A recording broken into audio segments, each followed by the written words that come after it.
Doctors are some of the most important figures in society.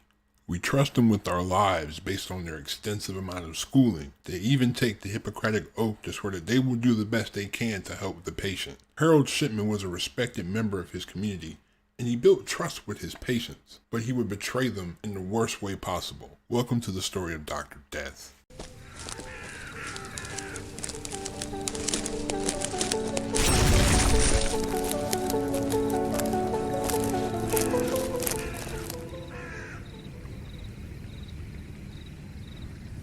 Shipman was born on January 14, 1946, on the Bestwood Estate, a council estate in Nottingham, the second of the three children of Harold Frederick Shipman, a truck driver, and Vera Britton. He was pretty close to his mom, who died of lung cancer when he was 17. Her death came in a rather particular way. She had morphine administered at home by a doctor. Shipman witnessed his mother's pain subside despite her terminal condition until her death on June 21, 1963.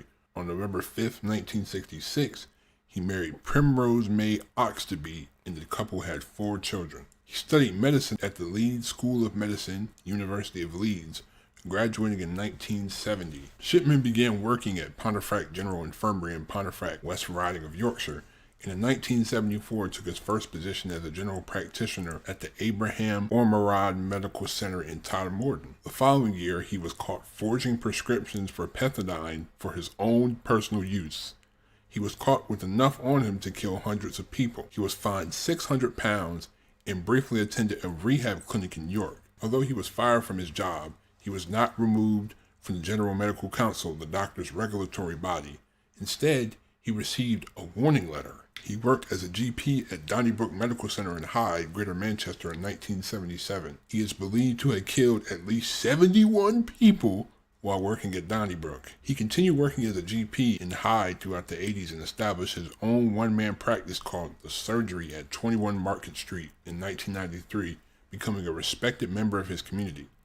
He would often go to his patients' homes and deliver medication to them. He is believed to have killed over 100 more people at his own practice. In March 1998, Linda Reynolds of the Brook Surgery in Hyde expressed concerns to John Pollard, the coroner of the South Manchester District, about the high death rate among Shipman's patients. In particular, she was concerned about the large number of cremation forms for elderly women that he had needed countersigned. Police were unable to find sufficient evidence to bring charges and closed the investigation on April 17th. However, the investigation failed to carry out even the most basic of checks, including whether or not Shipman had a criminal record.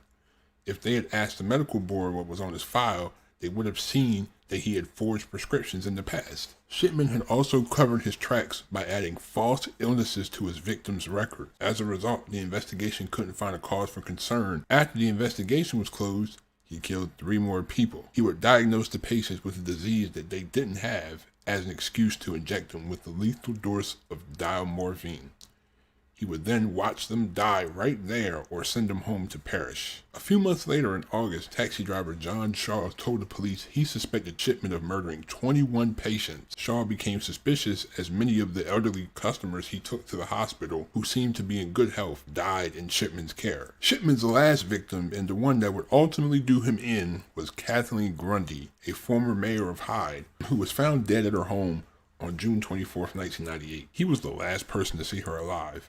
He later signed her death certificate, recording the cause of death as old age. Grundy's daughter, solicitor Angela Woodruff, became concerned when fellow solicitor Brian Burgess informed her that a will had been made, apparently by her mother, with doubts about its authenticity. The will excluded Woodruff and her children, but left £386,000 to Shipman. Okay. Woodruff went to the police, who began an investigation. The whole thing was unbelievable, she later said. The thought of Mom signing the document, leaving everything to her doctor, was inconceivable. The concept of her signing a document that was so badly typed didn't make any sense. Grundy's body was exhumed and found to contain traces of diamorphine. Shipman claimed that Grundy had been an addict and showed them comments he had written to that effect in his computerized medical journal. However, police examination of his computer showed that the entries were written after she died. Of course they were. Shipman was arrested on September 7th, 1998, and was found to own a typewriter of the same type used to make the forged will. The police investigated other deaths Shipman had certified and investigated 15 specimen cases. They discovered a pattern of his administering lethal doses of diamorphine, signing patients' death certificates, and then falsifying medical records to indicate that they had been in poor health. In 2003, David Spiegelhalter, a respected statistician, suggested that statistical monitoring could have led to an alarm being raised at the end of 1996, when there were 67 excess deaths of females aged over 65 years, compared with 119 by 1998.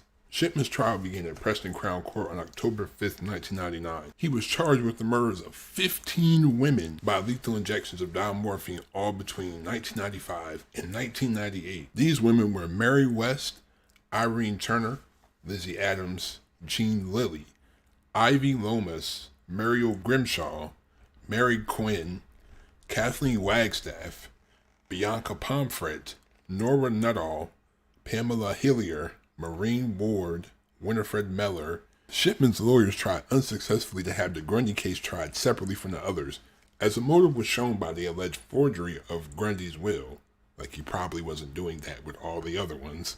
On January 31st, 2000, after 6 days of deliberation, the jury found Shipman guilty of 15 counts of murder and 1 count of forgery. Mr. Justice Forbes subsequently sentenced Shipman to life imprisonment on all 15 counts of murder, with a recommendation that he be subject to a whole life term to be served concurrently with the sentence of 4 years for forging Grundy's will. Shipman became friends with fellow serial killer Peter Moore while in prison. Peter Moore, or the Man in Black, stabbed and mutilated 4 men from September to December 1995, saying it was for fun. Shipman denied his guilt, disputing the scientific evidence against him.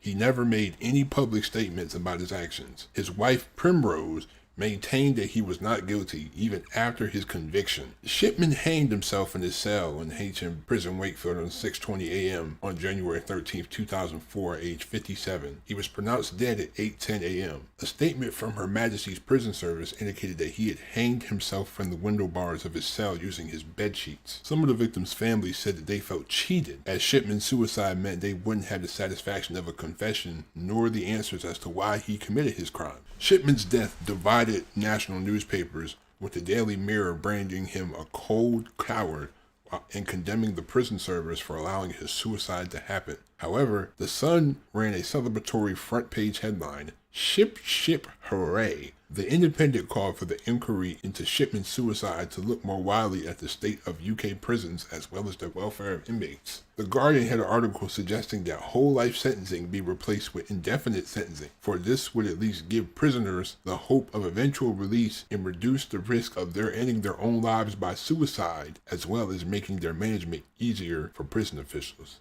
Yes, like we need more murderers going out on parole. Shipman's motive for suicide was never established, though he reportedly told his probation officer that he was considering suicide to assure his wife's financial security after he was stripped of his NHS pension. Primrose Shipman received a full NHS pension.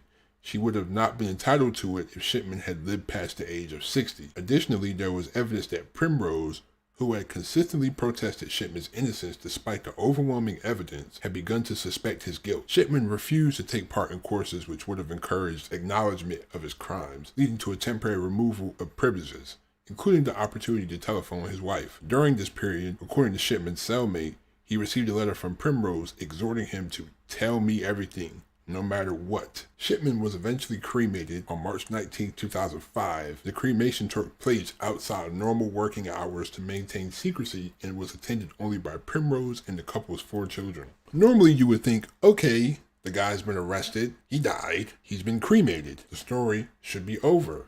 But it's not. In January 2001, Chris Gregg, a senior Yorkshire police detective, was selected to lead an investigation into 22 of the West Yorkshire deaths. Following this, the Shipman inquiry, submitted in July 2002, concluded that he had killed at least 218 of his patients between 1975 and 1998, during which time he practiced at Tom Morton and Hyde. Dame Janet Smith, the judge who submitted the report, admitted that many more deaths of a suspicious nature could not be definitively ascribed to Shipman. Most of his victims were elderly women in good health. In her sixth and final report, which was issued on January 24, 2005, Smith reported that she believed that Shipman had killed 3 patients, and she had serious suspicions about 4 further deaths, including that of a 4-year-old girl during the early stage of his medical career at Pontefract General Infirmary. In total, 459 people died while under his care between 1971 and 1998, but it is uncertain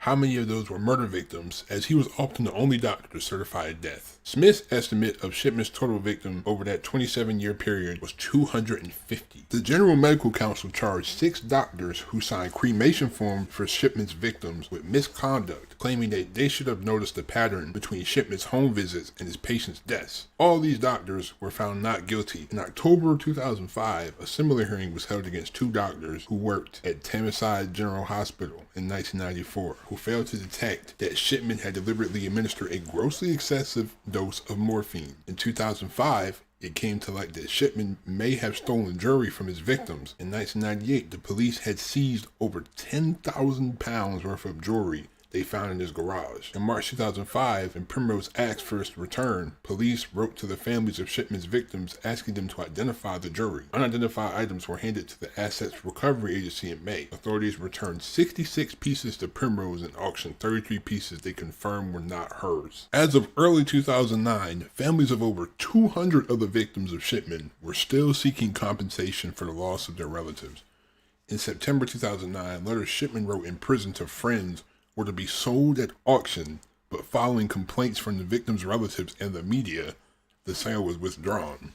The Shipman case and a series of recommendations in the Shipman Inquiry Report led to changes in standard medical procedures in the UK, now referred to as the Shipman effect. Many doctors reported changes in their dispensing practices and a reluctance to risk overprescribing pain medication, which may have led to underprescribing. Death certification practices were altered as well. The forms needed for cremation in England and Wales have had their questions altered as a direct result of the Shipman case. For example, the person organizing the funeral must answer, "Do you know or suspect that the death of the person who has died was violent or unnatural? Do you consider that there should be any further examination of the remains of the person who has died?" It feels like we'll really never know how many people died underneath Shipman's care, because again, he killed himself before he could say anything. Like he never said anything, so now we have to wonder and guess. It's really just up to people to guess,